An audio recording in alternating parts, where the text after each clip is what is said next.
Ada yang bagus dari Instagramnya Dr. Yofi. Saya bacain ya. Pernah nggak sih kalian berkomunikasi dengan orang yang emosian, baperan, sensitif, mau menang sendiri, atau mental victim? Istilahnya merasa menjadi korban. Mereka ini cenderung kalau bicara maunya didengarkan, tapi malas mendengarkan. Sekalinya mendengarkan, terusnya malah menyalahkan apa yang kita omongkan, atau mengkoreksi omongan kita.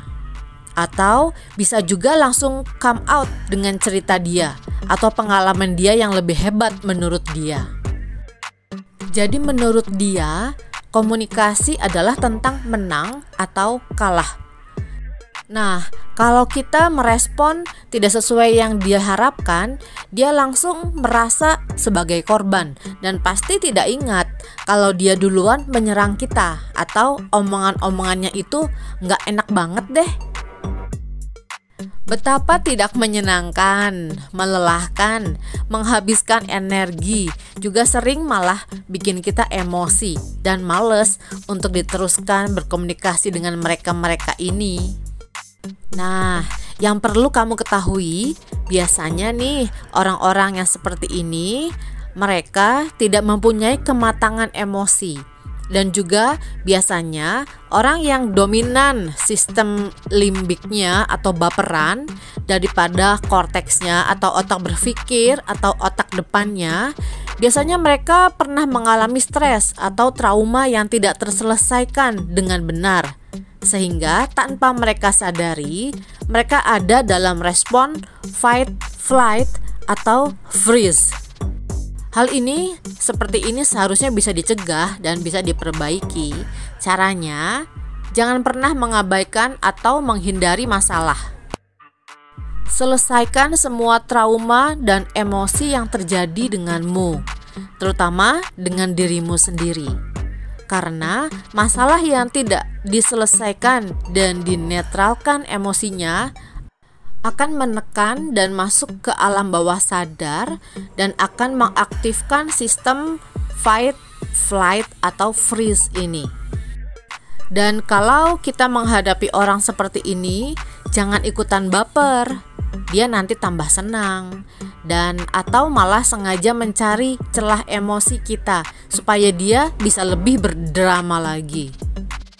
Sebaiknya kalau memang kita belum bisa menghadapi dengan tenang dan agar tidak terbawa ke vibrasi dia, lebih baik kita menghindari dia dulu. Yuk kita memelihara kesehatan mental kita untuk hidup yang lebih baik, terutama bagi kita dan sekeliling kita. Tadi dikatakan orang tersebut dalam mode fight, flight, atau freeze. Kalau fight itu inginnya menyerang, senengnya berkonfrontasi atau beradu pendapat. Di dalam dirinya kan udah seru ya, dalam arti setiap saat mungkin perang batin atau sering marah-marah dengan dirinya sendiri. Jadi keseruan ketika marah-marah dengan dirinya sendiri ini kebawa ketika berhadapan dengan orang lain. Jadi anggap aja pas kita menemukan orang yang tipenya seperti itu bukan tentang kita, bukan dia yang ingin ribut sama kita. Tapi karena di otaknya sudah terbiasa seperti itu, sirkuit sarafnya sudah terbiasa untuk fight dengan dirinya sendiri, maka jadinya terasa seperti mereka ingin ribut sama kita. Tapi ini juga kerasa saat kita lebih peka ya, misalnya kita rajin meditasi atau mengolah pikiran, mengolah hati kita.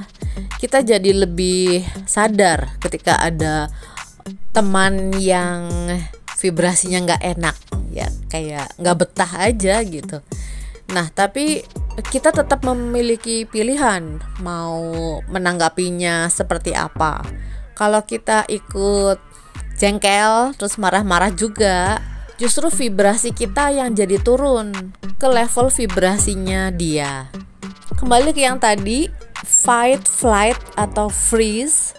Fight tadi melawan, flight artinya menghindar atau pergi aja, ngeleos gitu ya bahasa Sundanya.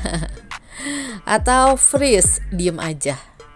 Ketiga pilihan ini juga dapat menjadi pilihan kita. Kita mau memilih apa dari ketiganya ini.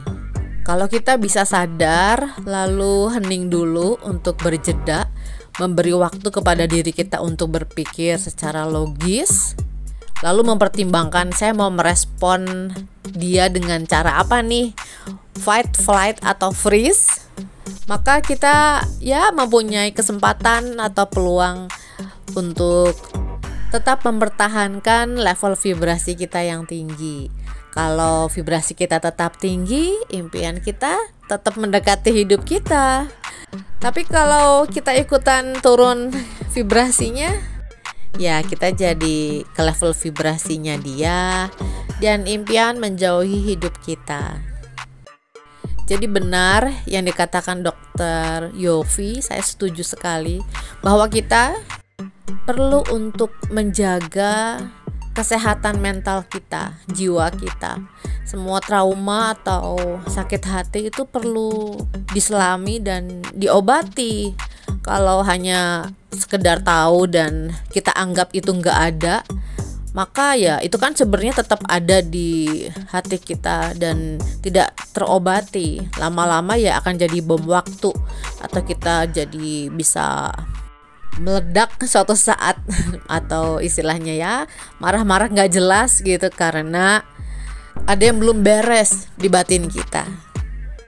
Jadi video kali ini untuk menyadarkan kita semua, apakah kita memiliki yang namanya sakit hati atau kita sudah tenang dan damai dan siap menghadapi teman-teman yang sifatnya seperti itu. Nah, kita perlu mengevaluasi kita ada di getaran vibrasi yang seperti apa.